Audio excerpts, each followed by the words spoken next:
Deus, tanta gente ruim, e você levar uma senhora de 59 anos que faz mal a nada, não faz mal a ninguém, vive para cuidar de mim. Perdi a fé por 15 dias, tentando explicar a Deus. Ninguém explica a Deus. Eu queria me convidar para abrir a Bíblia na carta aos Efésios. Meus irmãos, eu particularmente tive a minha vida mudada pela leitura da Bíblia, amado. A Bíblia mudou minha vida. Eu reconheço, como uma carta que nós aprovamos hoje de manhã, que muitas vezes a Bíblia é usada de maneira equivocada para machucar pessoas, para que há regras fora do comum. Mas, irmãos, se eu me tornei o ser humano que eu sou, o homem que eu sou, eu devo muito à reflexão da palavra da Bíblia, a palavra de Deus. Para mim, quero deixar claro isso para os irmãos, a Bíblia, eu não acredito assim, mas já acreditei, porque fui ensinado assim, que a Bíblia é a palavra de Deus, a primeira palavra do Gênesis até a última palavra do Apocalipse. Hoje eu não creio, porque depois de crescer, de estudar, você vai perceber, vai descobrir, óbvio, que se a Bíblia foi escrita por homens, é impossível que aqui tenha só a palavra de Deus.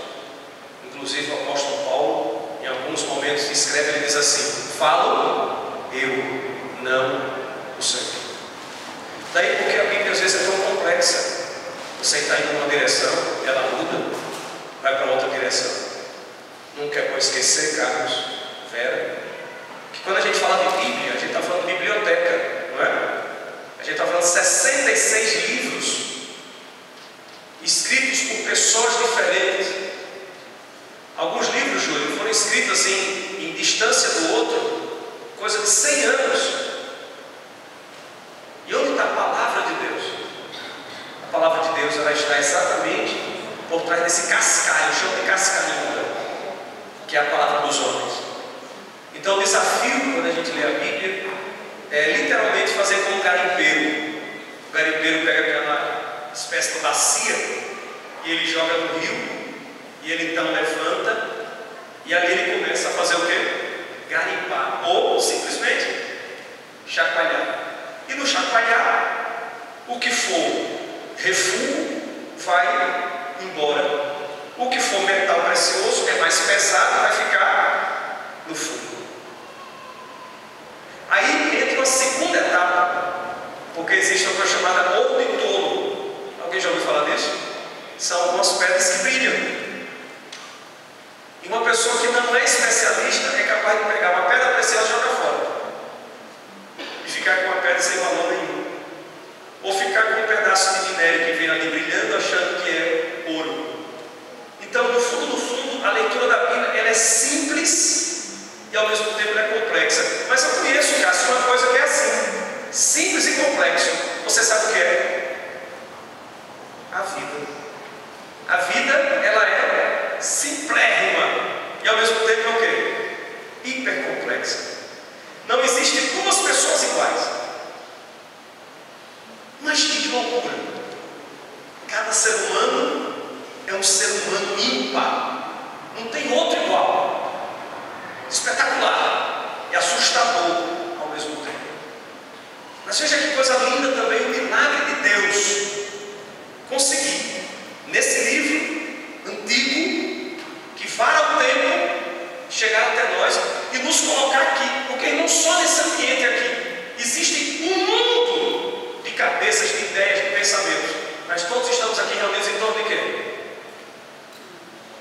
Antes que haja, houvesse, ele já era Deus. Então, ninguém explica. É o mistério da fé. Nesse pequeno trecho que nós vamos ler, existe uma coisa muito interessante, porque todo ser humano é expert em crítica. Todo mundo tem solução para o Brasil, tem solução para a sua casa, tem solução para o time de futebol que torce, tem solução para o bairro, tem solução para o trabalho,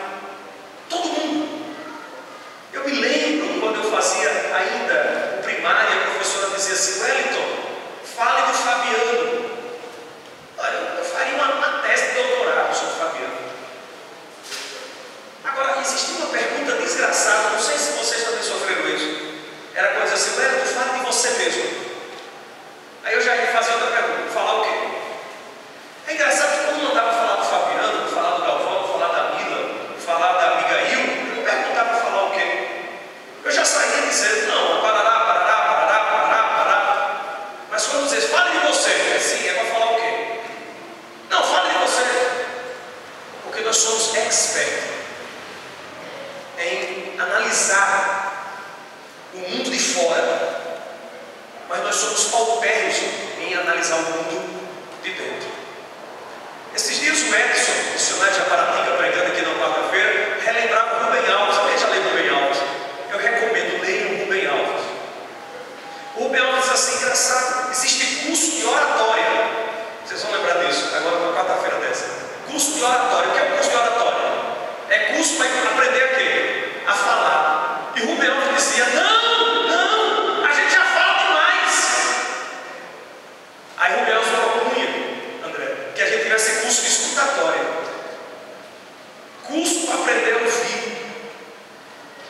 Nessa noite, nesse texto que eu quero ler, eu quero falar de autocrítica, porque nós somos muito bons, irmãos, de analisar o outro, o mundo que está fora de mim, mas a gente é muito ruim de analisar a nós mesmos. E esse texto está em Efésios, na carta aos Efésios. Eu fiquei esses dias na sala de aula. Teve um dia que a gente estava estudando e eu parei nesse texto e a gente ficou um tempão voltando, porque se você observar comigo, capítulo 5 da carta aos Efésios, versículo 15, 16 e 17, nesses 3 versículos vai aparecer um conselho, uma orientação, 2 vezes vai ser repetido, e eu quero ler com você. E gostaria que, eu não tenho muita coisa a dizer hoje, apenas, eu não sei, é uma forma desesperada de dizer assim: preste atenção a isso aqui. Talvez para você parar de procurar a solução das coisas fora. Talvez para você parar para ponderar assim: será que eu não evoluo por culpa do governo de Obama, de Osama Bin Laden, do extraterrestre, da minha mãe que não me amou? Será que eu mesmo não tenho contribuído comigo? Por exemplo, será que essa pessoa que eu sou, que as pessoas vivem se afastando e eu reclamo, que todo lugar que eu chego as pessoas são antipáticas, será que todo mundo é antipático mesmo? Ou será que eu sou uma pessoa não muito suportável, não muito palatável, não muito tragável, que os lugares estavam funcionando sem mim, todo mundo ria, feliz? Aí eu cheguei e aquilo se deteriorou e logo eu tenho a chave para dizer: foi fulano, foi isso, foi aquilo. Será que essa minha relação com meu companheiro, minha companheira, que não sai do lugar, será que de fato é o outro que tem que sair do lugar e mudar? Será que essa evolução, porque, irmãos, a sensação que eu tenho é que algumas pessoas, o tempo passa e elas não evoluem, elas involuem, elas caminham para trás. E a palavra é muito simples. Capítulo 5, versículo 15, o autor da carta aos Efésios ainda disse: tenham cuidado com a maneira como vocês vivem. Eu acho fantástico, 2000 anos, 2000 anos. Numa hora dessa, é óbvio que outra pessoa vai ler a Bíblia e vai dizer: isso aqui não é a palavra de Deus. A outra vai dizer: isso é. Porque o risco, quando eu comecei dizendo, de dizer que eu considero que aqui tem palavra de homem e palavra de Deus, é quem vai decidir o que é a palavra de Deus e a palavra de homem. Eu me arrisco a dizer: a palavra de Deus ela vai ser atemporal. A palavra de Deus, gente, ela vai se aplicar a qualquer cultura. Se eu ler na China tem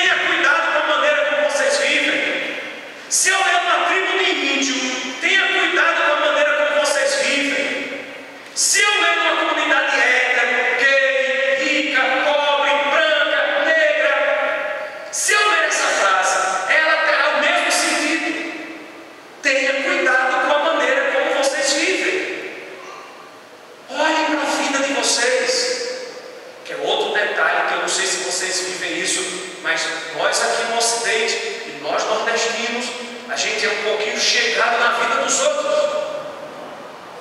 O tempo que a gente gasta analisando a vida do outro é uma coisa fantástica.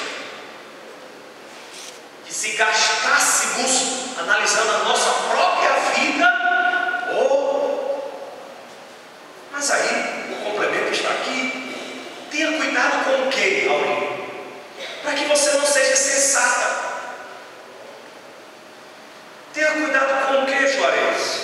Para você não ser um homem sensato. Irmãos, eu tenho conhecido um monte, ainda bem, Sara, pastora Roger, Eliane, Beth. Eu hoje de manhã me referi a uma entrevista que eu vi na CBN de uma gerontóloga. E ela disse assim: aonde está escrito, aonde, que todo velho é sábio? Eu vou repetir: aonde está escrito que cabelo branco é sinônimo de sabedoria? Não, irmão, cabelo branco é sinal que você ficou velho, que você viveu muito. Mas tem gente que viveu muito e não aprendeu quase nada.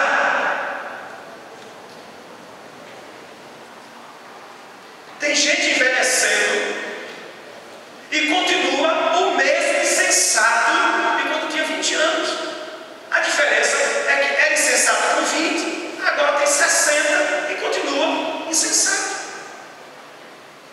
Tenha cuidado com a maneira como vocês vivem. Não sejam insensatos, mas vivam como sábios.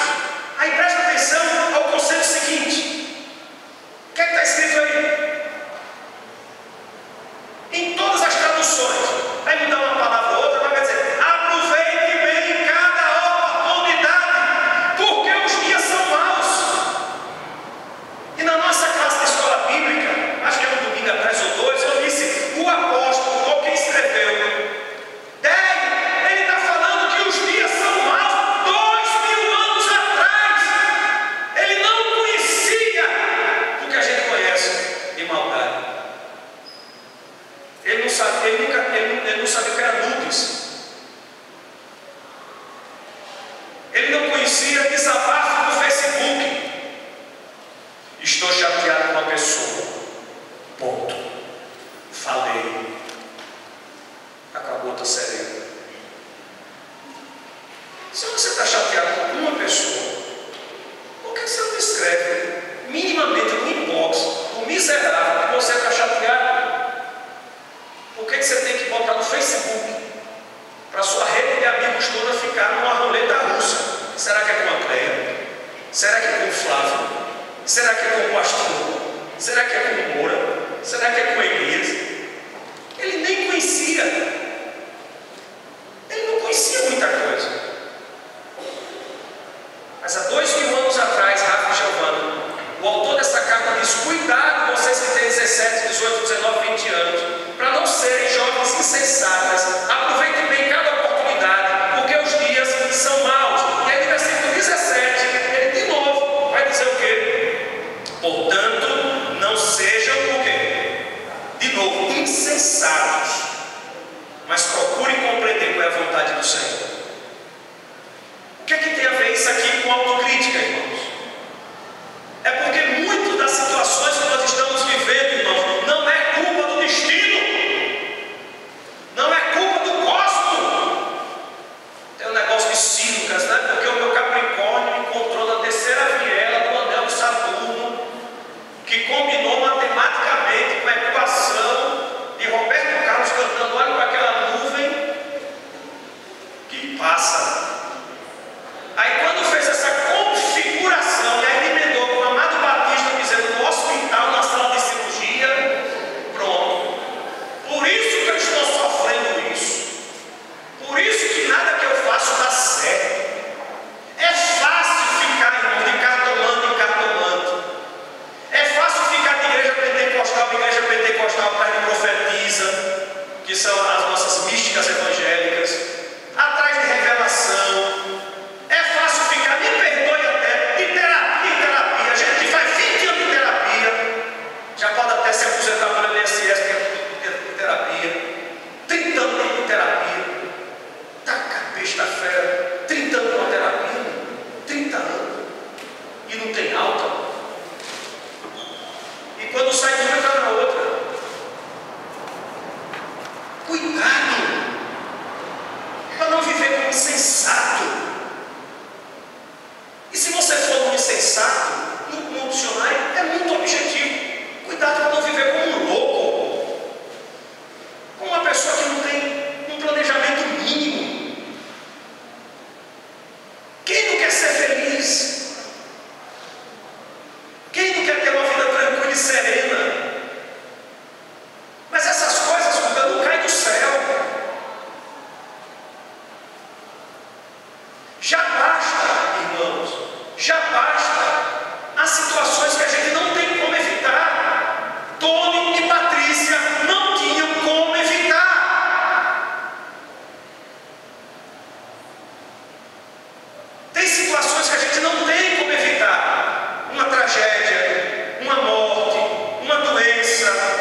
cuidado, não vivam como pessoas insensatas.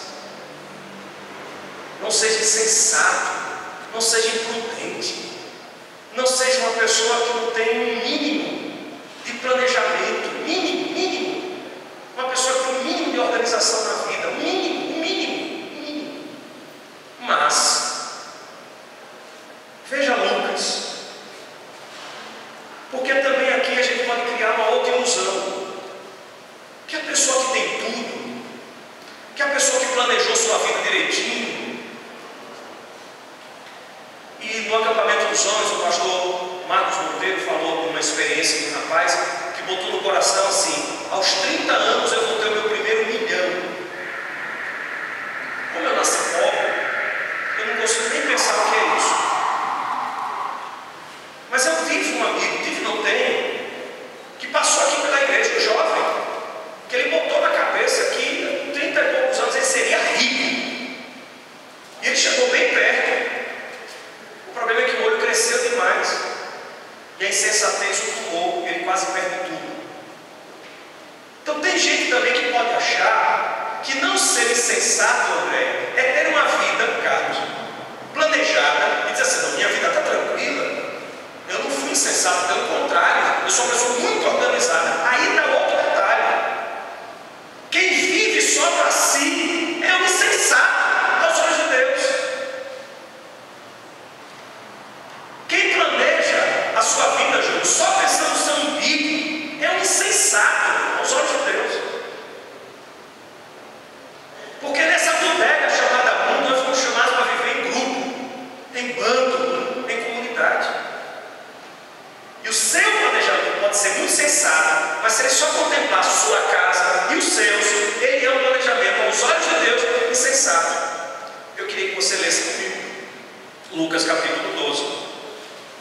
Parábola sobejamente conhecida, o versículo 13.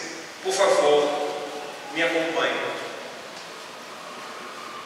Quem encontrou, diga amém.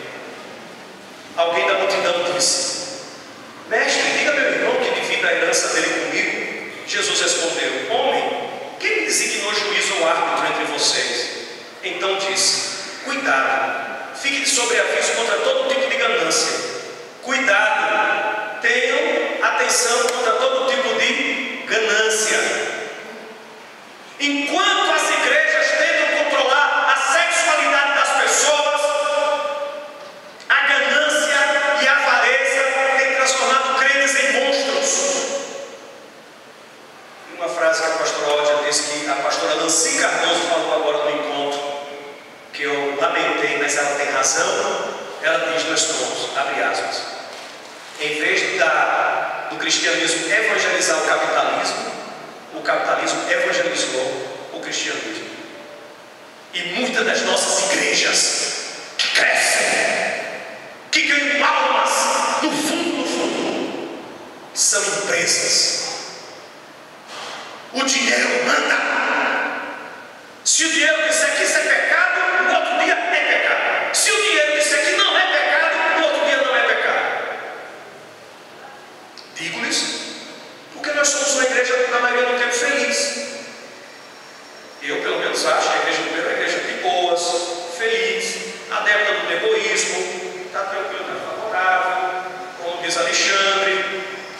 Mas toda vez que a gente está apertado financeiramente aqui, a gente fica mal preocupado. Será que é o problema dos gays? Será que é o ecumenismo? Será que é porque o pastor Hélio fala muito da questão agrária? Será?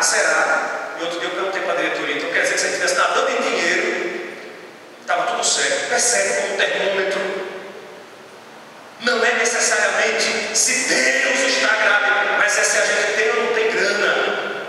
Até a gente, irmãos, quando a vida da gente está financeiramente boa, nós estamos tão envolvidos no reino. Na verdade é o contrário. Quando a gente está muito bem financeiramente, a gente esquece. Quando o negócio aperta, não lembra que Deus existe, aí volta para a igreja. Aí melhora, a gente se afasta. Aí aperta, a gente volta. Cuidado com a ganância. De novo, para não ser insensato. Então contou uma parábola. A terra de certo homem rico produziu muito. Ele pensou: o que eu vou fazer? Eu não tenho onde guardar. Então disse: eu já sei o que eu vou fazer. Esse cara aqui tem certificado ISO 2015, 970, 1.915. Esse cara aqui é um grande empresário. Irmãos, eu tenho visto jovens crentes querendo se tornar o próximo grande gestor do mundo, o grande arquiteto, o grande engenheiro, o grande isso, o grande aquilo. Esse cara é um cara de sucesso, é ou não é? Advogado de sucesso, o cara tinha tanto que ele não tinha mais onde guardar o resultado do trabalho dele. Palmas para ele. Aí versículo 18. Então ele disse: eu já sei o que eu vou fazer. Eu vou derrubar o celeiro, eu vou construir outro maior, eu vou guardar minha safra, eu vou guardar os meus bens, e depois eu vou curtir. Vou para Dubai, vou para Cancún, vou para Chapada Diamantina, vou tomar cachaça com um monte de mulher na beira da piscina, como o Neymar. Eu vou aproveitar a vida, porque eu trabalhei, é justo, eu sou bom, eu estou saindo na capa da Forbes, do The Economist. Eu fui apontado como empresário do ano. Eu sou bom e Deus é comigo. O Deus de cunha.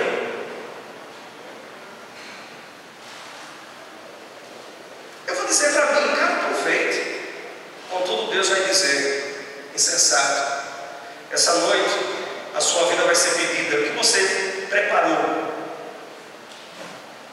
serve para quê? Vai ficar para quê? Assim acontece com quem guarda riqueza para si, mas não é rico para com Deus. Vocês percebem então, Jefferson? Vocês percebem? Percebe, Marcelo? Percebe, Ramalho? Percebe, queridos? Percebe, Toninho? Então, tenha cuidado como você vive, para não viver como insensato. Faça autocrítica. Os dias são maus. Aproveite cada oportunidade, mas cuidado. Você pode ser uma pessoa extremamente planejada, que está dando bem em tudo, emplacando um sucesso atrás do outro, mas se isso não contemplar um projeto de coletividade, aos olhos de Deus, você é uma pessoa insensata. A mensagem dessa noite é muito simples. Como você está vivendo? Como vai a sua vida? Você é uma pessoa sensata? Ou você tem sido uma pessoa insensata? O tempo, irmãos, é hoje. O tempo é hoje. O tempo de replanejar a vida, de redirecionar a vida.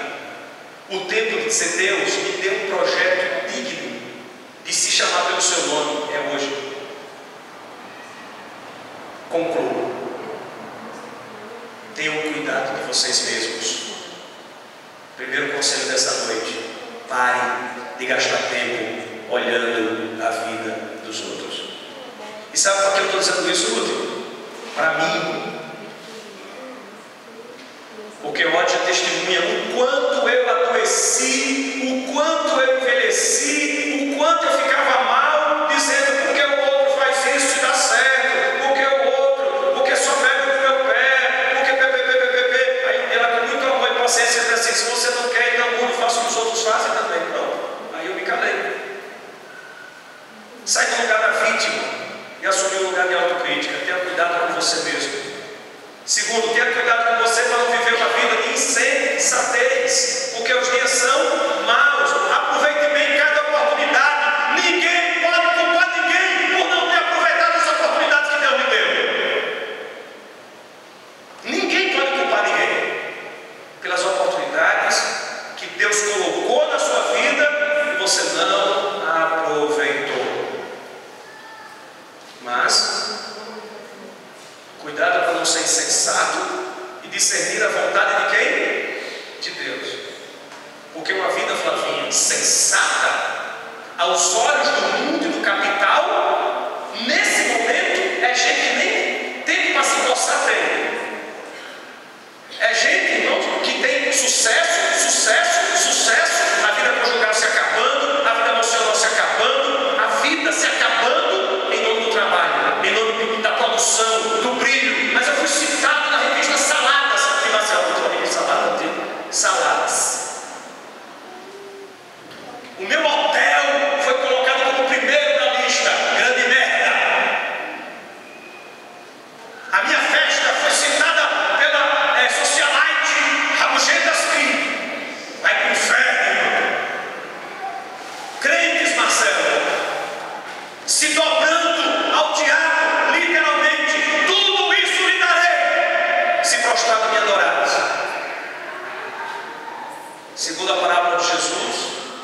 Sucesso para si mesmo é insensatez.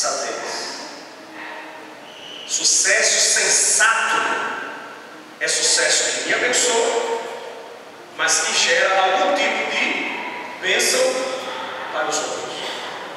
Essa coisa de tá bom para mim e os outros se explodam, isso pode ser qualquer coisa menos reino de Deus. Reino de Deus é uma vida sensata que traz bênção para todos e todas. A você que veio hoje à noite aqui, não sei se isso diz alguma coisa, mas em nome de Jesus, se você ler o versículo anterior ao que eu comecei, que é o versículo 14, na sua casa, sabe o que é que está escrito? Desperte você que está dormindo. E eu poderia dizer: desperte você que está dormindo para fazer autocrítica. Pare de fazer crítica e aprenda a fazer autocrítica.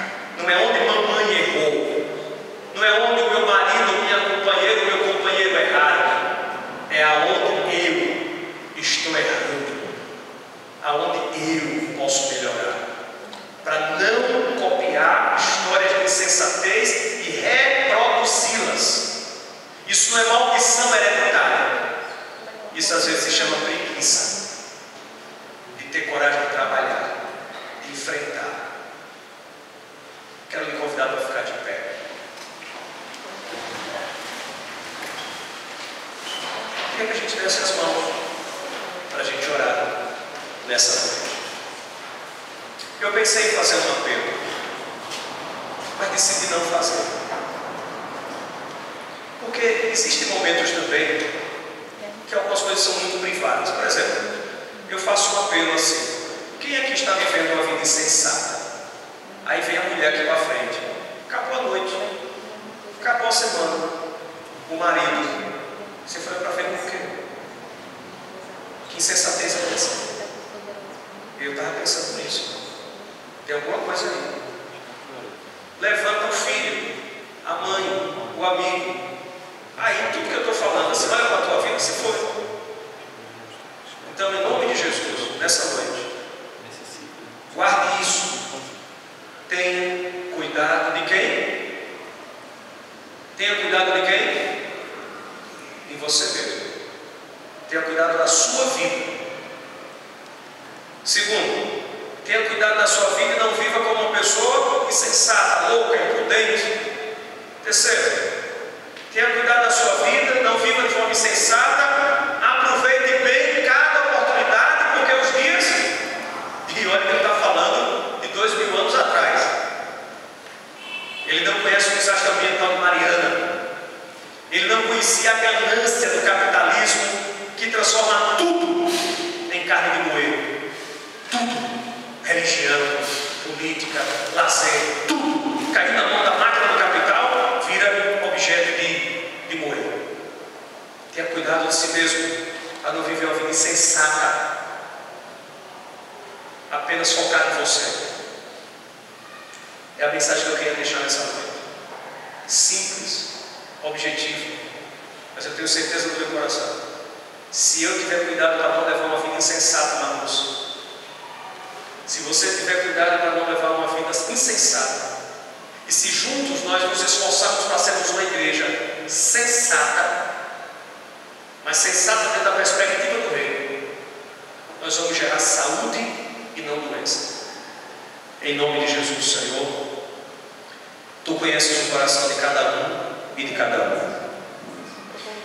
As Escrituras Sagradas registram uma palavra de um salmista que diz: sem que eu abra minha boca, o Senhor sabe todas as coisas. O Espírito Santo sabe quem nessa noite está sofrendo algumas situações por ter vivido e continuar vivendo à base da insensatez. Se nega a fazer autocrítica, se nega a parar, a refazer rotas, se nega a se deixar ser quebrado, moldado por Deus. Em nome de Jesus, Pai, não nos deixa viver uma vida insensata, uma vida baseada na egolatria,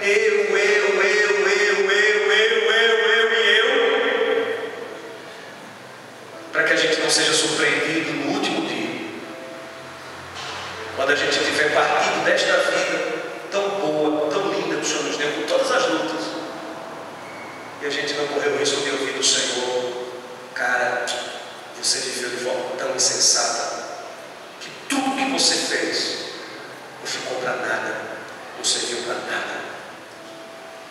Me alerta, Senhor, que a minha religião, que a minha vida, que o meu produzir não seja um produzir para mim mesmo, para alimentar a minha loucura e o meu ego, os meus vícios, ou seja lá o que for. Espírito Santo de Deus, se alguém nessa noite está orando, dizendo: Senhor, sonda o meu coração.